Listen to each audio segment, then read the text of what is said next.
Assalamualaikum warahmatullahi wabarakatuh. Shalom, Om Swastiastu, Namo Buddhaya, dan salam kebajikan. Halo, selamat sore warga Semarang dan teman-teman yang sudah bergabung pada live podcast Bangga Semarang sore hari ini. Hari ini edisi Rabu 3 Desember 2025. Balik lagi di IG Live Bangga Sekarang Semarang. udah kelihatan belum, Mbak? Tasya yang menjadi hot Baik. podcast Bangga Semarang kali ini. Sebelumnya, mohon maaf atas ketidaknyamanannya karena ada perubahan jadwal yang mendadak, jadi mundur 30 menit ya teman-teman. Dan sore hari ini kita bakal ngobrolin topik yang sebenarnya daging banget tapi santai, soal kenapa sih Semarang ini disebut sebagai melting pot dan kota yang penuh toleransi. Dan tentang Semarang, the melting pot itu istilahnya seperti pot yang meleleh ya kalau misalkan ditranslate ke bahasa Indonesia, yang merupakan sebuah julukan atau frasa yang mengabarkan bahwa kota Semarang sebagai tempat bertemunya macam-macam budaya, lalu ada suku dan etnis. Dan highlight kita hari ini ingin mengetahui mengenal sejarah Semarang ya, terutama untuk harmoni tiga warna yaitu Jawa, Tionghoa, dan Arab. Dan sudah hadir bersama kita sore hari ini pakarnya sejarah yang ilmunya sudah melanglang buana ya sampai Malaysia.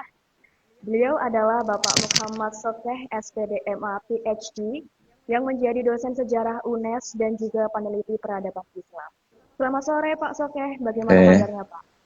Selamat sore Tasya dan teman-teman semua. Alhamdulillah kabar baik dan senang bisa membersamai teman-teman di Bangga Semarang ini. Ya. Pak Sokeh sendiri kesibukannya belakangan ini apa saja ya Pak? Saya dengar selain mengajar di UNES sebagai dosen dan menjadi koordinator Prodi S2 juga, Bapak juga aktif menjadi penulis dan peneliti ya Pak?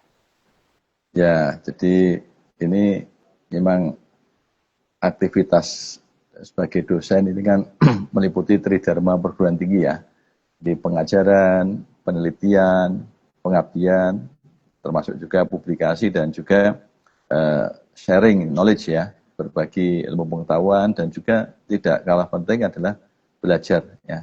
Jadi tetap tugas belajar meskipun secara formal sudah selesai, kita tetap harus terus belajar.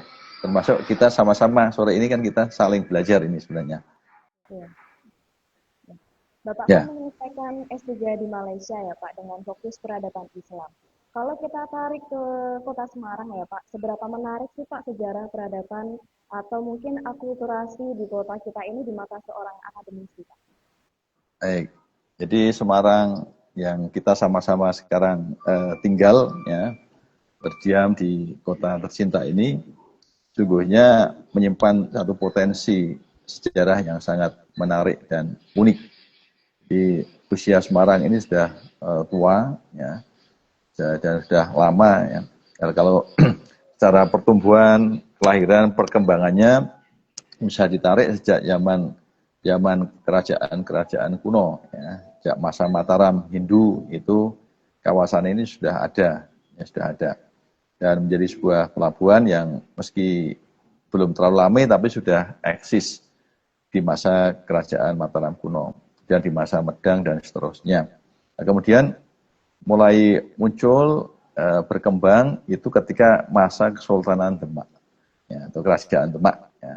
Jadi Semarang ini menjadi frontier atau menjadi pintu depan, wajah depannya Demak dari arah barat ya, arah barat selatan. Ini wajah depannya Demak atau semacam pintu gerbang menuju kepada Demak, yang mana waktu itu Demak adalah kerajaan Islam pertama di Jawa.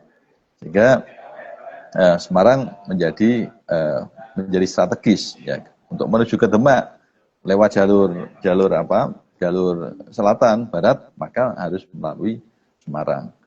Kemudian di masa selanjutnya, di masa ketika Demak sudah mulai surut begitu, seiring dengan itu ketika Demak waktu itu masih eksis, itu Demak mengurus atau mengutus utusannya yang bernama Made Pandan untuk kemudian mengembangkan kawasan Semarang ini, yang kemudian kita kenal sebagai Ki Ageng Pandanaran. Nah, Ki Ageng Pandanaran inilah sebagai cikal bakal atau pendiri dari Semarang sebagai sebuah kota. Nah, ini awalnya ya. Kita pelan-pelan dulu ya Mbak Tasya ya. Nanti sambil cerita sambil diskusi tanya-tanya nanti kita berkembang ya. Jadi saya berhenti dulu sampai dengan Ki Ageng Pandanaran atau Madepandan II Ki Ageng Pandanaran itu kemudian mendirikan Semarang ini sebagai sebuah kota. Itu di tahun 1527 sekitar itu. Yeah. Oke Pak, Itu Mbak Asa. masuk ke tema utama kita sore hari ini yaitu mengenai harmoni tiga warna yang terdiri dari Jawa, Tionghoa, dan Arab. Dan Semarang kan terkenal dengan pembagian wilayahnya yang unik. Ini masuk ke sejarah tata kotanya. Mungkin Bapak bisa diceritakan sedikit ya Pak, bagaimana sih sejarah awal terbentuknya kawasan di Pecinan dan Kauman gitu? Baik, jadi menyambung dari tadi ya. Jadi Semarang dengan diutusnya Ki Ageng Pandanaran, ya, kemudian Madepandan ya, kemudian anaknya yang kemudian bernama Ki Ageng Pandanaran, ya, II, itu kemudian mendirikan Semarang, ya, mengembangkan Semarang sebagai sebuah kota. Ya, awalnya tadi kan kawasan ya, kawasan pemukiman, kawasan perdagangan, kawasan ada di situ pelabuhan, begitu. Nah, kemudian berkembang menjadi sebuah kota. Ya. Kota yang memenuhi persyaratan sebagai sebuah kota. Di situ ada pusat pemerintahannya, ada pusat perekonomiannya, perdagangan di situ, kemudian ada jalinan-jalinan yang kemudian infrastruktur pendukungnya, ada jalan, ada kemudian pelabuhan, dan seterusnya. Nah, itu pada tahun 1547. Nah, itu Semarang sudah menjadi satu kawasan yang ramai, tempat bertemunya berbagai macam bangsa, ya, baik yang ada di dalam Nusantara ataupun yang ada lintas bangsa atau antar bangsa internasional. Maka di Semarang itu ada orang-orang Melayu ya, dari Sumatera, Malaysia, Singapura atau Tumasek waktu itu. Kemudian ada orang-orang dari Bugis, ya, dari Sulawesi Selatan itu yang masuk ke Semarang. Ada orang-orang dari Madura itu ada namanya Sampang ya, orang-orang Sampang itu masuk ke Semarang gitu. Sehingga ada kan sekarang di Semarang itu Sampangan, gitu kan? Ada namanya Sampangan, gitu. Tempat dekatnya Mbak Tasya kuliah itu Sampangan. Nah, itu contoh Mbak di dalam negeri ya sekarang ini itu sudah ada berbagai macam suku bangsa yang kemudian berinteraksi mengundi istilahnya mengadu nasib ya, bekerja beraktivitas ekonomi di Semarang. Nah pun juga pedagang luar negara, ya, ada dari India, ada dari Gujarat, ada dari Arab, ya, ada kemudian ya Timur Tengah secara keseluruhan ya, ada dari Tiongkok, dari Cina, itu juga berinteraksi perdagangan di Semarang. Nah bukti-buktinya mana? Ya nanti kita bisa uraikan lagi. Ada namanya kawasan namanya kawasan Koja. Ya, di Semarang itu ada Pekojan. Pekojan itu adalah tempat pemukiman orang-orang Koja. Orang-orang Koja ini dari dekat dengan India, ya, orang-orang Koja. Kemudian ada Kampung Melayu, ya tadi Kampung Melayu, ya, tempat orang-orang rata-rata orang dari Sumatera, kemudian dari Semenanjung, Malaysia dan sekitarnya itu. Kemudian ada Kampung Arab, ya, Kampung Arab itu juga ada di daerah Kauman dan sekitarnya itu orang-orang Arab. Nah kemudian Pecinan, ya Pecinan yang kemudian sekarang kita kenal di daerah daerah sekitar Johar ya, di daerah sekitar Johar di sebelah timurnya Johar itu Pecinan. Nah itu sejarahnya panjang ya, nanti kita bisa urai Mbak.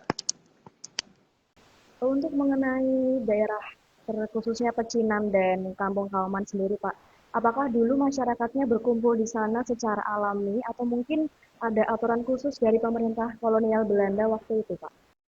Nah begini, jadi kalau kita tarik ya, sebagaimana sejarah interaksi orang-orang Tionghoa ke Semarang itu kan panjang sejarahnya. Terutama kalau bukti-bukti historis itu bisa kita lacak dari bagaimana namanya muhibah, ya, perjalanan diplomasi dan perdagangan yang dilakukan oleh Cheng Ho, ya, Laksamana Cheng Ho. Itu selama lebih dari 7 kali itu ulang-alik ke Nusantara, termasuk singgah di Semarang. Ya, singgah di Semarang, kemudian mendirikan satu, waktu itu ada namanya musola waktu itu, ya. Kemudian berkembang menjadi petilasan, nah sekarang menjadi kelenteng yang kita kenal sebagai Sampokong. Nah, kelenteng Sampokong. Nah, itu kan melalui aktivitas perdagangan yang mana waktu itu kapal-kapal dagang bisa masuk, ya, dari Laut Jawa, dari tepi pantai kemudian masuk ke arah tepi pantai. Yang mana kontur tepi pantainya itu kan dinamis, ya. Kalau sekarang kan ke arah pelabuhan, tapi dulu diperkirakan kawasan di sekitar Sampokong sekarang itu dulu termasuk kawasan tepi pantai. Nah, itu awalnya berinteraksi di daerah itu. Kemudian juga di pusat-pusat aktivitas perekonomian, ya, di daerah sekitar Bubaan, ya, Johar dan seterusnya. Nah, begitu Belanda masuk, ya, atau VOC, ya, 1602, kemudian 1670-an itu kan Semarang itu menjadi pelabuhan Semarang itu diserah terimakan dari mana? Dari Mataram, ya, Kerajaan Mataram Islam Yogyakarta kepada VOC, kepada Belanda. Ya, itu akibat itu kan imbal jasa VOC membantu menumpas pemberontakan Trunojoyo. Nah, maka balas budinya kemudian VOC minta, ya udah Semarang dikasihkan ke saya akan buat sebagai pelabuhan untuk menggantikan pelabuhan Jepara. Ya, waktu itu kan pelabuhan VOC itu ada di Jepara. Nah, begitu 1670 tadi, ya, tepatnya 1667 itu Semarang diberikan kepada VOC, maka Semarang menjadi pusat pelabuhannya VOC. Nah, karena Semarang menjadi pusat pelabuhan VOC, maka pusat perdagangan, aktivitas ekspor impor dan seterusnya itu kan berpusat di Semarang. Maka kemudian berdiri Kota Lama di Semarang itu, Benteng Fitzhugh dan seterusnya. Nah, VOC Belanda ketika menguasai, ya, daerah, ya, Jawa, kemudian Nusantara termasuk Semarang, menerapkan kebijakan segregasi, pemisahan domisili, tempat tinggal bagi bangsa-bangsa yang berbeda. Itu memang dipisah. Kebijakan itu namanya Weikenstelsel. Ya, namanya kebijakan Weikenstelsel. Itu memang kebijakan untuk memisah, ya, memisah.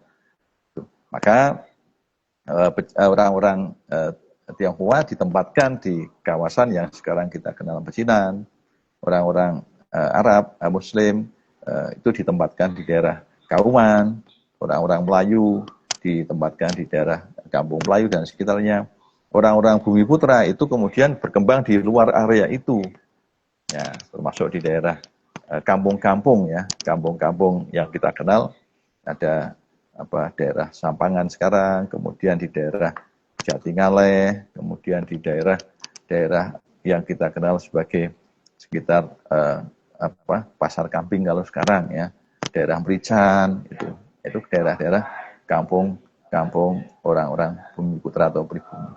Begitu, Mbak Tasya. Ya, berarti kalau saya simpulkan tadi memang ada pemisahan khusus dari VOC gitu ya Pak, terhadap mungkin etnis-etnis tertentu yang ingin berkumpul di satu tempat tertentu seperti itu ya. Lalu untuk sekarang Pak, mitos dan fakta kedamaian di Semarang ini, banyak orang bilang kalau Semarang itu sekarang adem ayem, dan sebenarnya dari dulu juga sih Pak. Tapi secara fakta sejarah, interaksi sosial antar etnis zaman dulu itu seperti apa Pak? Apakah mungkin benar-benar sedamai sekarang, atau sebenarnya pernah ada gesekan-gesekan yang akhirnya mendewasakan warga Semarang Pak? Ya, saya kan pernah melakukan pengkajian itu, ya, Semarang di masa kolonial. Itu termasuk interaksi antara berbagai suku, berbagai agama di Semarang. Saya melakukan pengkajian dan lama saya ingin menemukan ada nggak sih konflik yang sifatnya terbuka dan masih besar di Semarang yang melibatkan antar suku bangsa, termasuk antar agama. Itu saya belum menemukan. Ya, tidak menemukan. Jadi ini kan ada, tapi kalau friksi kecil-kecil, namanya persaingan, itu pastilah di mana-mana itu pasti ada. Dan itu justru memotivasi untuk maju kan, bersaing dengan sehat, dengan baik. Tapi yang kemudian menjadi sebuah konflik yang terbuka, itu saya belum menemukan itu. Nah, berarti di situ, itu kan justru memunculkan satu pertanyaan bagi kita, kenapa? Ada hal apa kemudian Semarang bisa menjadi melting pot ya tadi ya, tempat pertemuan yang kemudian di situ orang dari berbagai orang suku bangsa kelompok dari berbagai macam suku bangsa kelompok yang berbeda, di situ dia bisa kemudian fokus kepada aktivitas mereka yang kemudian produktif tanpa kemudian terlalu istilahnya kepo terhadap ya urusan orang lain ya. Nah, maka kita istilahkan sebagai toleransi. Nah, berarti di situ ada apa? Ada kesadaran. Nah, jadi ada kesadaran dalam bersosial, kesadaran dalam beragama, kesadaran dalam beraktivitas ekonomi. Nah, selain itu ada apa? Ada kematangan. Jadi ada kematangan, matang artinya karena ada kefahaman. Ya. Jadi kefahaman itu ditentukan, dibentuk oleh faktor sejarah juga. Bagaimana proses interaksi yang berlangsung lama dan itu kemudian memiliki satu memori, ya, membekas, ya, menurunkan memori-memori kepada generasi setelahnya. Dan memori-memori itu yang kemudian membentuk cara berpikir alam bawah sadar masyarakat bahwa memang Semarang ini satu daerah yang kemudian harmoni tadi ya, harmoni. Ya, meski berbeda-beda, tapi masyarakat itu memiliki satu aktivitas yang mereka sibuk ya dengan aktivitasnya, tetap peduli dengan yang lain, tapi tidak terlalu mengurusi hal-hal yang di luar kapasitasnya untuk mengurusi. Ya, artinya karena apa? Mereka sudah punya aktivitas yang mereka geluti dalam keseharian, dalam hal ini adalah aktivitas ekonomi. Maka ya itulah kata kuncinya ya. Semarang itu kekuatannya diantaranya salah satunya adalah harmoni dalam keberagamaan. Harmoni dalam keberagaman gitu. Baik, itu Mbak Tasya. Kalau tadi Pak Sofnya sempat menyinggung tentang aktivitas zaman dulu kan kebanyakan para pedagang ya Pak. Dan seperti yang saya ketahui bahwa dulu kan transportasi utama memang lewat sungai ya Pak. Apakah Kali Semarang itu menjadi titik temu atau istilahnya sebagai jalan tol yang mempertemukan pedagang dari Tionghoa, mungkin juga saudagar Arab dan pribumi Jawa Pak? Baik, jadi kalau berbicara tentang Kali Semarang, maka ya kita akan lihat ya, Kali Semarang itu kan hulunya itu kan ada di Ungaran ya. Jadi hulunya itu kan dari Gunung Ungaran itu melewati Kali Garang, kemudian ada Sungai Gribik, ada kali yang masuk di daerah Gua Kreo itu, kemudian bertemu kalau sekarang kita kenal sebagai Banjir Kanal Barat. Nah, sebelum masuk ke kanal laut itu kemudian disudet ya, istilahnya itu dibelokkan ke kota, yang kemudian itulah yang kita kenal sebagai Kali Semarang. Maka melewati daerah Jalan Dr. Sutomo, daerah kemudian melewati belakangnya, melewati sekitar Lawang Sewu ya, belakang itu Lawang Sewu, kemudian sampai ke Pasar Johar, nah kemudian nanti sampai ke pelabuhan. Nah itu tentu Semarang di masa itu, Kali Semarang, kalau kita lihat, ya Mbak Tasya dan teman-teman lihat, kita kenal di Kali Semarang, terutama yang kemudian melewati Kota Lama, itu kita kenal namanya Jembatan Berok. Ya, pernah dengar ya, Jembatan Berok. Ya, Jembatan Berok itu jembatan yang menghubungkan ya Kali Semarang itu dengan kawasan Kota Lama. Itu ada jembatannya, namanya Jembatan Berok. Nah, setting atau desain Jembatan Berok di masa itu tidak seperti Jembatan Berok saat ini yang kemudian fix permanen kayak gitu. Tapi Jembatan Berok waktu itu adalah bisa buka tutup. Jadi bisa buka, bisa tutup. Artinya apa? Buka tutup itu bisa untuk jembatan darat bagi orang yang mau melewati lewat darat. Tapi ketika ada kapal, perahu yang lewat, maka itu akan dibuka untuk jalan perahu. Ya, ya perahu-perahu ini kan perahu-perahu yang kemudian eh, kepentingannya adalah apa? Kepentingannya untuk mengangkut hasil-hasil perdagangan yang kemudian dibawa ke Semarang untuk disitulah aktivitas bisnis itu dilakukan. Maka ada pasar Johat, kemudian ada kawasan kota lama itu kemudian berkembang menjadi pusat ekonomi dan bisnis. Ada gudang-gudang yang kota lama sampai ke pelabuhan di masa lalu itu daerah-daerah gudang. Ya. Dan gudangnya itu gudang yang besar. Ya. Kalau kita kenal sekarang ya seperti kawasan peti kemas, yang tempat untuk menaruh, menyimpan barang-barang perdagangan sebelum nanti diekspor atau menyimpan barang-barang impor sebelum nanti didistribusikan ke daerah Semarang dan sekitarnya. Jadi aktivitas perdagangan berlangsung dengan lancar, dengan baik di kawasan ini. Itu Mbak Tasya. Ya, Pak. Jadi saya juga baru tahu bahwa tadi jembatan yang seperti mention jembatan Berok ya, Pak. Itu bisa buka tutup gitu. Ternyata Ya, untuk ternyata fleksibel gitu ya, Pak, untuk ya, menyesuaikan fungsinya juga. Ya. Lalu sekarang kita em, bicara tentang soal perpaduan budaya, itu pasti kan ada bekasnya atau peninggalan sejarahnya ya, Pak. Terutama mungkin yang bisa kita lihat itu di bangunan ya. Nah, salah satu ikon di Kampung Melayu itu saya Masjid Menara Layur. Nah, apa sih Pak keistimewaan arsitektur masjid ini dan katanya ada unsur dan lokalnya yang kental ya Pak? ya. Jadi Masjid Layur itu kan ada di Kampung Layur ya. Itu termasuk di tepian Kali Semarang. Jadi menarik ya. Kenapa tumbuh atau berdiri Masjid Layur di daerah itu? Itu tidak bisa dilepaskan dari apa? Dari dari proses islamisasi atau penyebaran Islam di daerah Semarang yang itu beriringan dengan aktivitas perdagangan, ya, aktivitas perdagangan. Dan area Kampung Layur berada itu adalah kawasan orang-orang Melayu, ya, orang-orang dari Melayu. Melayu itu kan Sumatera, ya. Sumatera yang mereka melakukan aktivitas di kawasan ini. Ada berapa penelitian tentang Kampung Layur itu yang sampai sekarang itu mereka masih tetap eksis ya, meskipun tidak dominan tapi masih ada warisan-warisan atau keturunan-keturunan daripada orang-orang suku Melayu yang masih menjaga tradisinya, masih memelihara apa namanya warisan tradisi dari leluhurnya.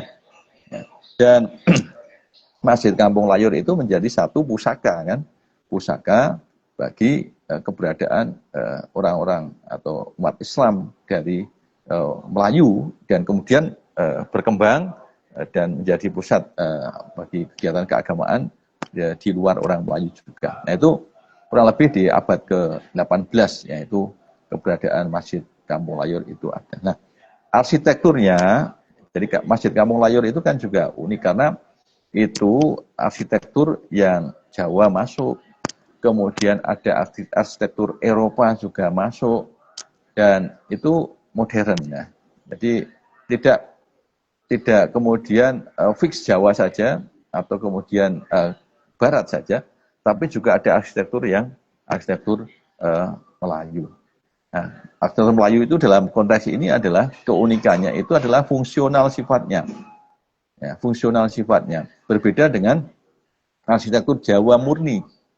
Kalau arsitektur Jawa murni, masjid-masjid Jawa itu unik, kemudian jelimet, ya dalam artian jelimet itu pada sisi ornamentasi, kemudian gaya bangunannya penuh dengan filosofi, itu tanda-tanda masjid Jawa. Ada bagian-bagiannya, ada bagian nanti misalnya pengimaman atau ada bagian mihrab, ada bagian serambi masjid, desainnya, tempat wudhunya dan unik macam-macamnya, kompleks. Nah, masjid orang-orang Melayu, orang-orang suku Melayu itu fungsional. Ada unsur-unsur itu ada, tapi kemudian lebih menekankan pada aspek fungsi. Dalam hal ini adalah kelonggaran ruangan untuk beribadah, kemudian tempat yang kemudian dekat dengan akses yang bisa dituju, dalam hal ini misalnya jalan, kemudian sungai, itu menjadi faktor yang penting. Sehingga keberadaan masjid itu juga menjadi bagian yang integral bagi aktivitas sosial mereka, berinteraksi dengan sesama suku, bangsa, agama, tapi juga mendukung bagi pengembangan ekonomi karena tidak jauh dari tempat mereka beraktivitas, bekerja dan berbisnis. Gitu, Mbak. Ya. Untuk Masjid Menara Layar itu kalau saya pernah dengar itu juga menjadi masjid tertua di Kota Semarang, itu apakah benar ya, Pak? Nah, kalau masjid ya itu masjid tua ya, tapi kalau tertua itu masih ada beberapa masjid di Semarang itu yang usianya tua. Di antaranya nih ada namanya Masjid At-Taqwa Sekayu. Nah, Masjid At-Taqwa Sekayu itu kalau Mbak Tasya dan teman-teman semua itu pernah ke Mall Paragon. Nah, Paragon Mall itu ada daerah namanya Kampung Sekayu. Nah, di situ ada jalan Sekayu, itu masuk kurang lebih sekitar 200-300 meter. Nah, itu ada namanya Masjid Sekayu, Masjid At-Taqwa Sekayu. Itu termasuk tua ya, karena itu diperkirakan dibangun 1412-an. Itu. Jadi sudah tua, tapi waktu itu kan bentuknya masih berupa musola, ya musola kayu yang kecil, tapi dalam perkembangannya kemudian diperluas dan seterusnya. Cuman bedanya kan keunikan keasliannya kan memang Masjid Sekayu itu memang sudah banyak berubah dibandingkan dengan awal keberadaan musola yang kemudian dari kayu. Jadi itu memang sudah berubah. Itu pertama. Masjid lain yang tua itu ada di Mugas. Ya, Mugas, ya, yang itu adalah makam Ki Ageng Paneneraan I. Nah, yang diyakini sebagai makam Ki Ageng Paneneraan I. Itu ada di Mugas. Nah, itu adalah masjid yang dibangun beriringan juga dengan pendirian kota sebelum nanti dipindah ke daerah alun-alun. Yang kemudian di situ berdiri Masjid Kauman. Nah, Masjid Kauman itu juga masjid yang tua, ya, yaitu lebih tua daripada Masjid Kampung Layur. Jadi itu ada paling tidak itu Mbak Tasya ya, masjid-masjid tua di Kota Semarang yang ada. Oke. Kalau sekarang itu juga ada yang namanya MAJT ya Pak, atau Masjid Agung Jawa Tengah. Itu kan sering juga disebut desanya campur-campur, bisa dari Jawa juga, ada campuran Eropa dan Arab. Nah, sebagai sejarawan, mungkin Bapak melihat bangunan ini sebagai simbol apa Pak bagi identitas Semarang yang di era modern sekarang?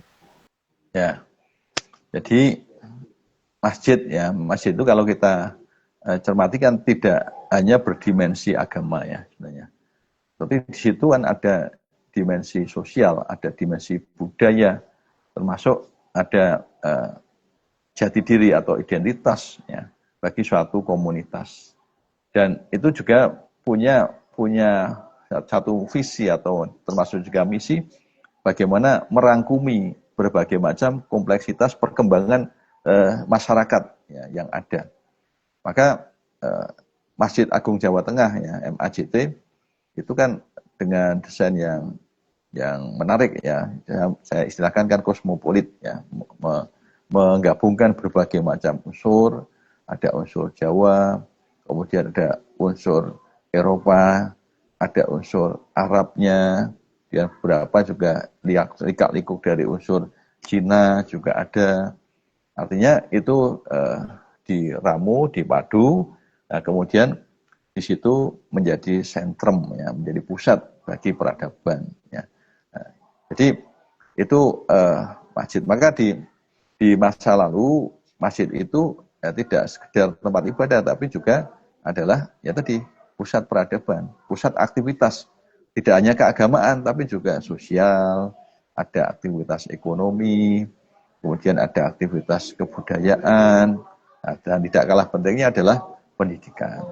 Jadi pendidikan itu juga berawal dari masjid. Dan biasanya masjid itu dibangun itu juga tidak jauh dari pasar.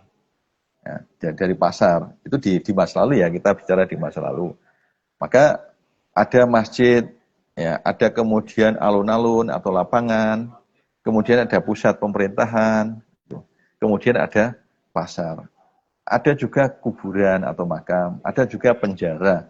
Jadi maka masjid itu mempertemukan berbagai macam kompleksitas dari hal yang sifatnya material, duniawi, dari duniawi yang kemudian kasar sampai duniawi yang halus, kemudian juga yang menyangkut berkaitan dengan imaterial atau transendensi dengan Tuhannya, dengan langit. Itu bertemu di masjid.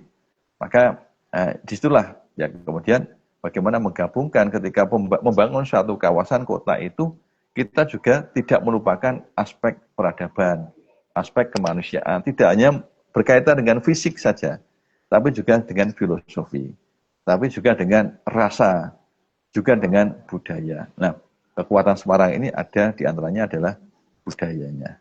Kita belum singgung tadi, sebenarnya ada warak namanya warak ngendok juga.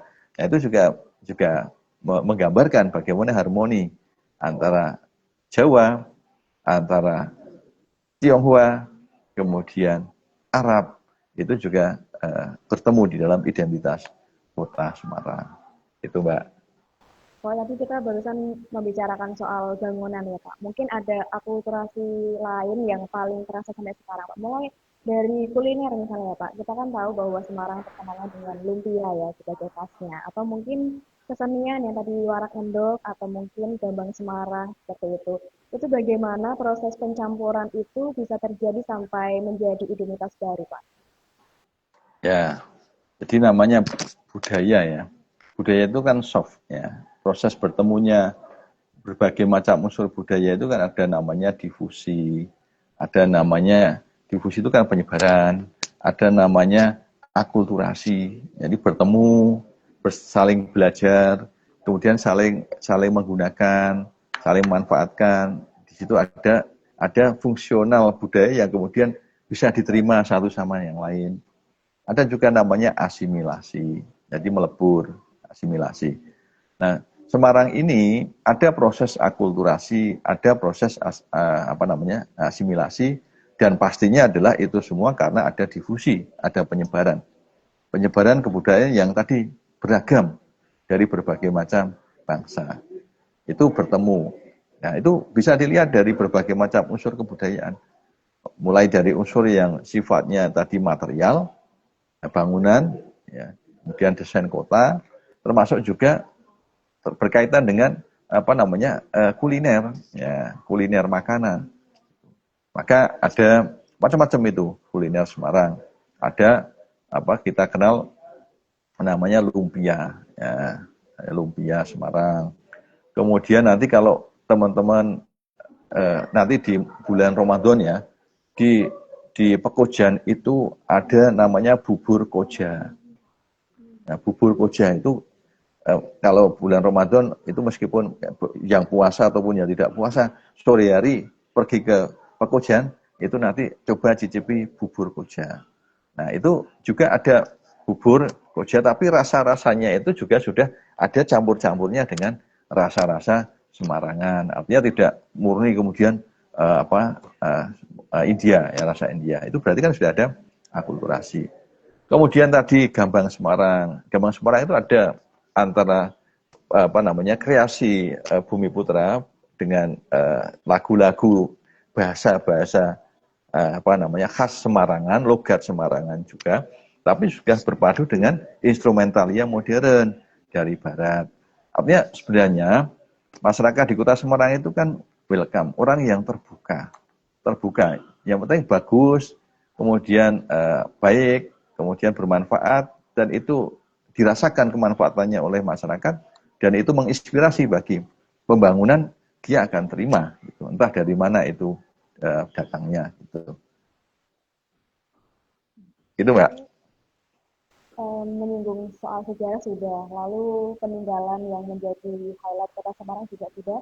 Sekarang kita membicarakan soal relevansi atau relevansi masa kini ya Pak. Mungkin Semarang itu sering banget dapat penghargaan sebagai salah satu kota yang paling toleran di Indonesia.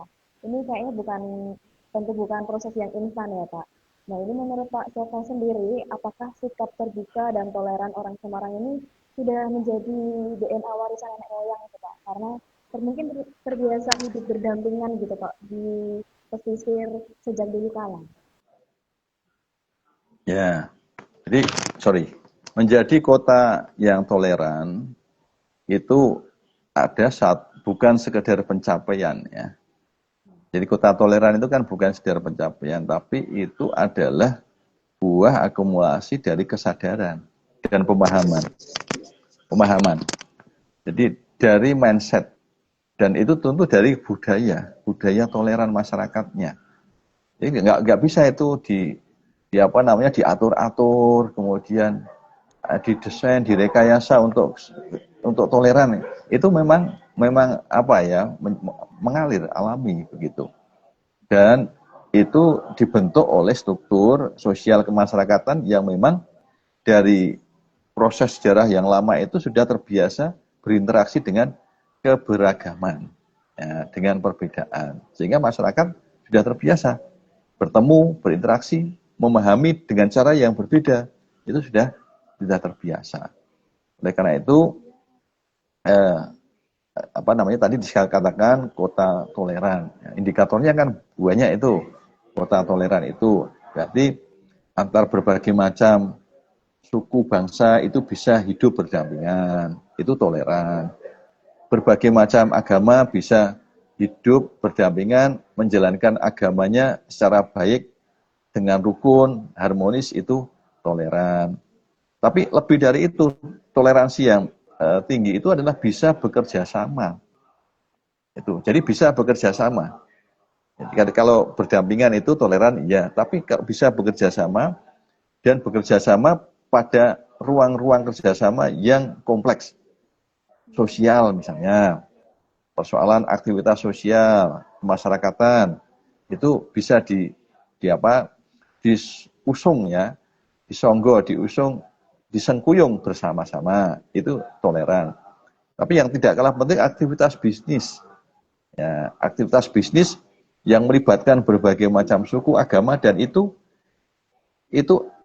istilahnya easy going, enjoy, dan kemudian dikemas, dilakukan secara profesional, nah itu juga toleran.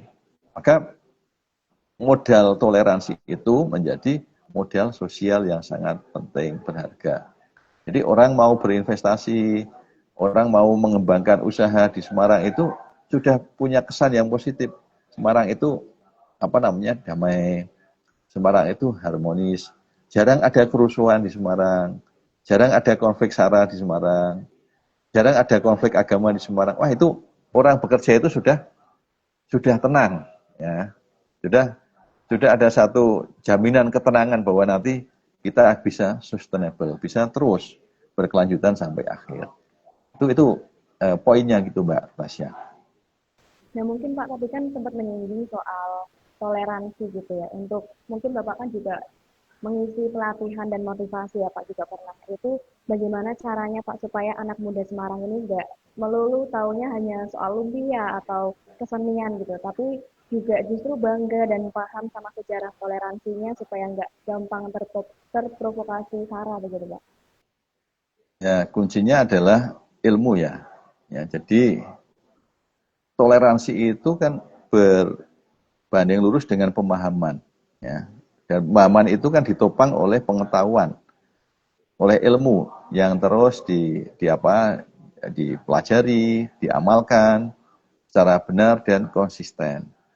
Ya, jadi tidak mesti harus kemudian bercampur baur antar agama, kemudian tapi masing-masing menjalankan agama dengan baik menurut agamanya masing-masing dan bekerja sama, saling menghormati, itu toleransi. Dan maka di situ perlunya literasi. Nah, literasi dan forum kayak Bangga Semarang, diskusi ini kan membuka literasi kita mengenai kota kita. Bagaimana di masa lalu itu praktek-praktek toleransi itu dikembangkan, dipraktekkan, dipelihara, dijaga sama-sama begitu. Pernah ada memang peristiwa-peristiwa di masa lalu berkaitan dengan sedikit singgungan antara misalnya ini pribumi dengan Tionghoa, antara pribumi yang beragama Islam dengan Tionghoa yang non Muslim dan seterusnya. Tapi itu kemudian bisa diselesaikan tanpa kemudian muncul menjadi konflik yang mengemuka. Artinya sudah sadar bahwa konflik yang berkepanjangan itu tidak ada manfaatnya, tidak ada gunanya. Kalau konflik kecil-kecil itu oke lah, itu menggugah kita untuk bagaimana mampu manajemen konflik itu diarahkan kepada nanti kematangan. Tapi kalau sudah berkepanjangan, konflik itu akan destruktif, akan merusak. Dan itu akan merugikan bagi masyarakat sendiri, bagi kota Semarang. Oleh karena itu, setelah literasi, maka yang ketiga adalah bagaimana kaula muda, ya, generasi muda itu juga mulai terbiasa untuk berkolaborasi. Nah, berkolaborasi, bekerja sama dalam ruang-ruang yang konstruktif dan produktif, yang kemudian di situ tidak lagi membahas mengenai suku, tidak membahas mengenai agama, tapi di situ membahas mengenai kontribusi, apa yang bisa diberikan untuk kemajuan kota. Nah, termasuk dalam hal ini adalah memajukan kota secara berbudaya. Sehingga kalau berbudaya, kota yang berbudaya itu kota yang memiliki satu tingkat peradaban yang lebih. Karena tidak hanya ngomongin tentang infrastruktur, tentang fasilitas saja, tapi juga berbicara tentang bagaimana memaknai kota, memaknai apa yang ada itu, dan kemudian disitulah membangun kebahagiaan sebagai warga bersama dengan warga kota yang lain. Gitu, Mbak. Nggak terasa Pak, ternyata udah 45 menit tadi kita ngobrolin soal dari sejarah, kemudian ada peninggalan, dan tadi terakhir ada relevansi toleransi. Sekarang saya mau bacain ya, mungkin di sini teman-teman ada yang mau bertanya mengenai tema kita sore hari ini tentang Semarang the Melting Pot begitu ya. Nanti saya sampaikan ke Pak Soko. Tapi ini sebelumnya ada yang udah bertanya nih Pak. Dari Mas Roy kalau nggak salah ya ini. Saya bertanya Pak, saya pernah membaca literatur sejarah bahwa dulu ternyata di Kota Lama itu mempunyai benteng yang memutari kawasan Kota Lama, lalu dihancurkan. Itu apakah benar Pak seperti itu?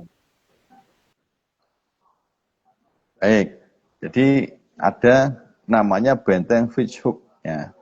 Jadi kalau kita lihat di peta kolonial, ya, peta VOC masa lalu, daerah ya Kota Lama saat ini itu kalau dikelilingi oleh ya, semacam benteng yang kemudian kalau digambarkan itu seperti segi lima yang membentuk kayak kura-kura. Ya. Jadi bentuknya itu kayak kura-kura. Nah, itu bentuknya benteng Fitzhugh itu gitu, kayak kura-kura. Itu ada. Nah, apa kepentingannya pembangunan benteng bagi VOC? Jelas, karena di situ adalah pusat ekonomi, pusat perdagangan, sekaligus apa? Pusat aktivitas untuk politik, pusat pertahanan keamanan. Jadi pusat berbagai macam aktivitas itu bertemu di situ. Maka benteng itu menjadi melekat dengan VOC di mana-mana itu. Kayak ketika kemudian akan mengembangkan satu kawasan menjadi pusat ekonomi, itu benteng dibangun, termasuk benteng Fitzhugh yang kemudian di dalamnya itu ada kawasan bisnis yang bernama Kota Lama saat ini. Nah, seiring dengan perkembangan waktu, karena ini sudah eranya terbuka, perkembangan kota dan seterusnya, arah pengembangan kota dan seterusnya, maka kemudian benteng itu pelan-pelan kemudian dibuka. Dan sekarang memang kita hanya melihat bangunan-bangunan yang berdiri megah yang itu di luar atau sudah bukan benteng. Gitu, Mbak. Oke. Kalau tadi sempat ngomongin tentang daerah kaum pecinan, kemudian ada juga kampung Arab itu Pak, yang kauman itu kan letaknya ada di Semarang bagian bawah. Nah ini pertanyaan yang menarik dari Kak Adi Prasetya, itu izin bertanya Bapak, peninggalan sejarah di Semarang atas itu apa saja ya Pak? Baik, jadi ya makasih Mas Adi. Jadi menariknya topografi Semarang itu kan, Semarang itu satu kota di tepi laut, ya, pantai, kota pantai gitu, tapi punya topografi yang unik, yaitu ada daerah pegunungan, ada perbukitan, kemudian ada dataran rendah. Perbukitan itu ya kalau kita tengok ya dari atas kawasan, ya kalau yang sekarang disebut sebagai, waktu itu disebut sebagai kota ya daerah Jatingaleh ke bawah. Jatingaleh, kemudian daerah apa namanya Tanah Putih, itu masih atas. Kemudian daerah Candi Lama, daerah Elizabeth itu masih atas. Kemudian daerah Gunung Pati tempat saya itu dulu belum sebagai kota karena masih masuk ke pedalaman. Waktu itu kan masih pedalaman daerah sini. Tapi daerah-daerah yang dimaksud atas itu daerah sekitar Jangli, daerah kemudian Jatingaleh itu atas. Lebih atas lagi kalau sekarang ya Tembalang itu. Nah, tapi daerah Jatingaleh kemudian daerah Jangli itu daerah-daerah yang termasuk punya interaksi sejarah yang kuat dengan kerajaan Demak. Nah, maka Jatingaleh itu punya sejarahnya. Jatingaleh itu tempat bagaimana dulu bahan baku untuk pembangunan Masjid Agung Demak dan juga Kesultanan di Demak, Keraton Demak itu diambilkan dari kawasan itu, Jatingaleh. Dan daerah Jangli ada namanya Jangli Kerajaan dan seterusnya. Kerajaan, nama-nama kerajaan itu kan nama-nama yang melekat dengan unsur kebangsawanan kerajaan di masa itu. Maka itu juga daerah-daerah yang tua di Semarang bagian atas. Termasuk juga nanti kalau teman-teman daerah Tandang daerah Merican ke atas itu juga usianya juga cukup lama, cukup tua. Dan jadi Semarang atas, Semarang bawah itu masing-masing punya sejarahnya. Ya, dan masing-masing saling mendukung, saling menopang satu dengan yang lainnya. Mungkin untuk satu pertanyaan lagi ya Pak, masih dari Kak Adita Setia. Kayaknya ini menarik banget ya sampai ada berulang kali pertanyaan gitu ya Pak. Izin bertanya lagi Pak, apakah pelajaran sejarah ini sudah dijadikan kurikulum di anak-anak SD di Kota Semarang Pak? Dan sejauh mana sinergi instansi kampus dan menghidupkan literasi sejarah di dunia pendidikan? Baik, jadi kalau namanya sejarah ya, sejarah itu kan di berbagai level ya, mulai pendidikan dasar, menengah, tinggi itu ada. Cuman bobot dan penekanannya berbeda. Jadi kalau di level pendidikan dasar itu levelnya adalah penanaman kesadaran. Ya, kesadaran, kemudian bagaimana menanamkan jati diri anak sebagai anak yang kemudian punya keterkaitan dengan keluarga, dengan leluhur dan seterusnya. Di menengah itu kemudian dibangun karakternya. Kemudian pendidikan yang tinggi itu dibangun daya nalar dan kritisnya. Itu ada, cuman masing-masing tentu kalau di SMA itu fokus sejarah sudah ada fokus. Di SMP itu bergabung dengan IPS. Nah di SD itu juga bergabung dengan IPS. Jadi ada, sehingga yang menarik adalah bagi Kota Semarang adalah bagaimana membangun atau membuat suplemen-suplemen seperti yang dilakukan oleh Bangga Semarang ini, suplemen-suplemen literasi sejarah yang sedikit-sedikit dari kecil-kecil, dari hal yang terdekat dengan anak-anak. Ya, misalnya sejarah tadi Tembalang itu sejarahnya gimana. Gunung Pati itu ada sekitar 16 desa. Sejarah desanya itu bagaimana. Ini kebetulan saya pelan-pelan ini bersama dengan teman-teman generasi muda, saya ajak untuk menulis sejarah desa. Ya, menulis sejarah desa dari apa yang nanti mereka gali melalui memori kolektif dan tutur lesan dari para sesepuh desa dan juga masyarakat. Nah ini itu juga bisa nanti hasilnya bisa dimanfaatkan oleh adik-adik kita yang ada di sekolah dasar. Sehingga dia punya sejarah yang dekat dengan dirinya, yaitu sejarah desanya. Sepertinya sepele Mbak Tasya dan teman-teman, sejarah desa. Tapi banyak yang nggak tahu sejarah desanya. Dan jangan jauh-jauh dari desa, keluarga saja. Sejarah keluarga kita. Siapa kakek kita, siapa mbah buyut kita, siapa mbah sanggah kita sampai ke atas, itu kita juga banyak yang belum ngeh. Artinya dimulai dari itulah kesadaran sejarah itu bahwa kita hadir, bisa hidup sekarang juga tidak terlepas dari masa lalu kita. Masa sekarang ini hanya 1%, tapi masa lalu itu 99%. Nah, sehingga ya kan 99% itu jangan sampai di skip atau di delete. Kalau itu di skip, di delete, berarti kita hanya punya 1%, yaitu adalah pengetahuan masa kini saja. Nah, kalau kita kehilangan yang 99%, kita akan kehilangan banyak realitas kehidupan kita yang semestinya bisa memberi pelajaran berharga untuk kita. Gitu. Mungkin terakhir ya Pak, singkat saja.